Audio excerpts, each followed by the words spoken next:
దాదాపు ఇన్ని సంవత్సరాల తర్వాత మారబోతుంది. అంటే అప్పటి జీవన విధానం వేరు. సో ఏంటి అసలు మీరు ఒకవేళ గమనిస్తే ఏం లోపాలున్నాయి? ఇప్పుడు రిజిస్ట్రేషన్ చట్టంలో 3, 4 ప్రధానమైన లోపాలు. ఒకటి, నేను ఇప్పటిదాకా అంటున్నట్టుగా ఆధునిక పరిజ్ఞానం చాలా పెరిగినా కూడా ఇంకా అంత మాన్యువల్గానే జరిగే విధానం ఉన్నది పాత రిజిస్ట్రేషన్ చట్టంలో. ఎందుకంటే అది వచ్చిన నేపథ్యం అట్లాంటిది కాబట్టి.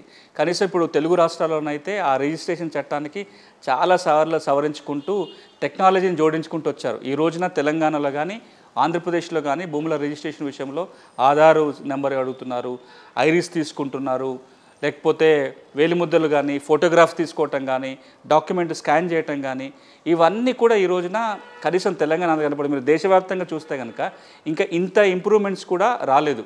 సో ఒక లోపం ఏంటంటే మనము ఇంకా మాన్యువల్ విధానంలో ఉన్నాం, మాన్యువల్ నుంచి డిజిటల్ విధానానికి రావాలి ఒకటి. రెండోది, ఈ చట్టం కింద అన్ని రకాల డాక్యుమెంట్స్ రిజిస్ట్రేషన్ కంపల్సరీ కాదు, కొన్ని రకాల డాక్యుమెంట్సే కంపల్సరీగా రిజిస్ట్రేషన్ చేయాలి. కొన్ని ఈ రోజున ఎక్కువగా వాడుతున్న డాక్యుమెంట్లు కూడా అక్కడ రిజిస్ట్రేషన్ అవసరం లేదు పాత చట్టంలో. ఉదాహరణకి మీరు భూమి అమ్మకాలు కొనుగోలు చేసేటప్పుడు నేరుగా పోయి సేల్ డీడ్ రాసుకోరు. ముందు ఒక అగ్రిమెంట్ రాసుకొని కొంత అడ్వాన్స్ తీసుకొని ఫార్మాలిటీ చూసుకున్నాక 3 నెలలు 6 నెలలు టైం పెట్టుకొని మళ్ళీ మొత్తం డబ్బులు చెల్లించి అప్పుడు సేల్ డీడ్ రాసుకుంటారు. సేల్ డీడ్ ఏమో రిజిస్ట్రేషన్ అవుతుంది, మీ అగ్రిమెంట్కి రిజిస్ట్రేషన్ అవసరం లేదు, మీ తెల్ల కాగితాల మీదనో స్టాంప్ కాగితాల మీద రాసుకుంటున్నారు. మరి వీటన్నిటి కూడా ఇది కనుక రిజిస్ట్రేషన్ జరిగి ఉంటే కొంత మెరుగు ఉంటుంది. అంటే రెండో లోపం ఏంటంటే అన్ని రకాల దస్తావేజుల రిజిస్ట్రేషన్ పాత చట్టంలో లేదు, కొంత మార్చాల్సిన అవసరం ఉంది.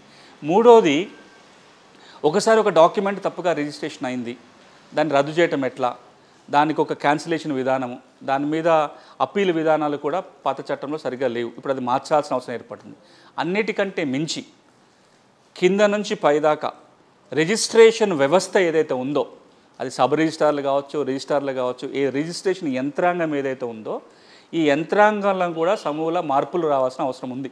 అప్పుడు అవసరాలకు తగ్గట్టుగా అప్పుడు ఒక రిజిస్ట్రేషన్ వ్యవస్థ ఉంది, వీటిని కూడా మార్చాలి. వీటన్నిటిని దృష్టిలో పెట్టుకొని నేను చెప్పిన ఈ 3, 4 లోపాలని సవరించే ప్రయత్నం ఇప్పుడు కొత్త ముసాయిదాలో జరుగుతుంది. కేంద్ర ప్రభుత్వం ఇటీవల ఏదైతే ప్రకటించిందో ఈ రిజిస్ట్రేషన్ చట్టానికి సంబంధించి దాదాపు అంటే 1908లో తయారు చేసిన చట్టం ఇప్పుడు మళ్ళీ 117 ఏళ్ల తర్వాత మారబోతుంది. మార్చాల్సిన కారణం ఏంటంటే ఎప్పుడు మనం ఒక దస్తావేజు రాసుకొని రిజిస్ట్రేషన్ చేసుకోవాలంటే కూడా ఈ చట్టం పరిధిలోనే జరుగుతుంది.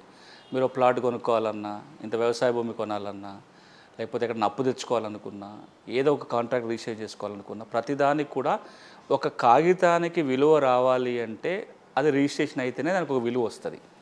ఈ కాగితాలని ఎట్లా రిజిస్ట్రేషన్ చేసుకోవాలి, ఈ దస్తావేజుని ఎట్లా రిజిస్ట్రేషన్ చేసుకోవాలి, విధి విధానాలని చెప్పిన చట్టమే బ్రిటిష్ పరిపాలనలో 1908లో రాసుకున్న రిజిస్ట్రేషన్ చట్టం. 117 సంవత్సరాలుగా అదే చట్టాన్ని మార్పు చేర్పులు చేసుకుంటూ అమలు చేసుకుంటూ వస్తున్నాం. ఈ రోజున కేంద్ర ప్రభుత్వం ఆ చట్టాన్ని పూర్తిగా రద్దు చేసి ఇప్పటి అవసరాలకు తగ్గట్టుగా ఒక కొత్త చట్టం తెచ్చే ప్రయత్నం మొదలుపెట్టింది. కొత్త చట్టం తెచ్చే ముందు ఈ ఒక ముసాయిదా తయారు చేసి పార్లమెంటులో ప్రవేశపెట్టడానికంటే ముందు ప్రజల అభిప్రాయాల కోసం అందరికీ అందుబాటులో తీసుకొచ్చారు. జూన్ 25వ తారీఖు వరకు ఈ దేశంలో ఎవరైనా సరే ఆ ముసాయిదా చట్టం పైన అభిప్రాయాలు చెప్పవచ్చని చెప్పడం జరిగింది. ఆ నేపథ్యంలో మనం ఇప్పుడు దీన్ని చర్చించుకుంటున్నాం. రిజిస్ట్రేషన్ చట్టం ఎప్పుడు వచ్చింది? మీరే చెప్పారు 117 సంవత్సరాలని. అప్పుడున్న విధానం ఏంటి? అప్పుడు టెక్నాలజీ ఉందా? తెల్ల కాగితం మీద రాసుకోవటము, ఇంత ఆధునిక పరిజ్ఞానం లేదు, లేదా ఇన్ని రకాల దస్తావేజుల రిజిస్ట్రేషన్ లేదు. ఒకప్పుడు రిజిస్ట్రేషన్ అంటే డాక్యుమెంట్ సేల్ డీడో గిఫ్ట్ డీడో బాగా పంపకాల కాగితాలే. కానీ ఇప్పుడు ఎన్ని రకాల దస్తావేజులు వచ్చినాయి? కాంట్రాక్ట్ రిజిస్ట్రేషన్, పార్ట్నర్షిప్లు, సొసైటీలు, లేకపోతే మన షేర్లు కొనుక్కున్నప్పుడు ఆ డాక్యుమెంట్లు, అప్పు తీసుకున్నప్పుడు అప్పుల రిజిస్ట్రేషన్, లోన్ రిజిస్టర్ అవుతుంది, డాక్యుమెంట్స్ రిజిస్ట్రేషన్ అవుతుంది.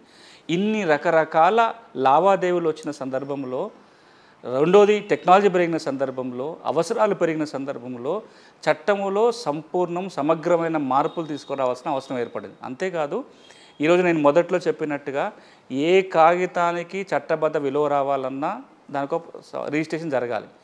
మరి ఇంత కీలకమైన అంశాల మీద ఈ చట్టంలో మార్పులు అనే ఉద్దేశంతో కేంద్రం ప్రతిపాదిస్తుంది. మీరు ఈ మధ్యలో చూస్తుంటారు, గడిచిన 4-5 ఏళ్లలో బ్రిటిష్ కాలంలో వచ్చిన చాలా చట్టాలు ఒక్కొక్కటిగా మారుతూ వస్తున్నాయి. ఐపీసీ మారింది, సిఆర్పిసి మారింది, మొత్తం క్రిమినల్ ఎవిడెన్స్ చట్టం మారింది, సాక్ష్యాధారాల చట్టం, అవన్నీ కూడా బ్రిటిష్ పరిపాలన వచ్చిన చట్టాలు. అప్పుడు వచ్చిన ఆ నేపథ్యంలో వచ్చిన మరొక కీలక చట్టమే రిజిస్ట్రేషన్ చట్టము. సో ఇప్పుడు నేను చెప్పినట్టుగా ఈరోజు అవసరాలకు తగ్గట్టుగా చట్టంలో నియమాలు లేవు. రెండోది, ఈ రోజున ఉన్న ఆధునిక పరిజ్ఞానాన్ని వాడుకునేలాగా చట్టం లేదు. అంతేకాక ప్రజలకు సౌకర్యార్థం కూడా లేదు. అంటే అప్పుడంతా మాన్యువల్ కాబట్టి కాగితాల మీదనే ఉండాలి, కార్యాలయాలకే వెళ్ళాలి, అక్కడే రిజిస్ట్రేషన్ జరగాలి. ఇప్పుడు టెక్నాలజీ పెరిగింది, మనం మన ఇంట్లో కంప్యూటర్ ముందు కూర్చొని కూడా పాస్పోర్ట్కే దరఖాస్తు పెట్టుకుంటున్నాం.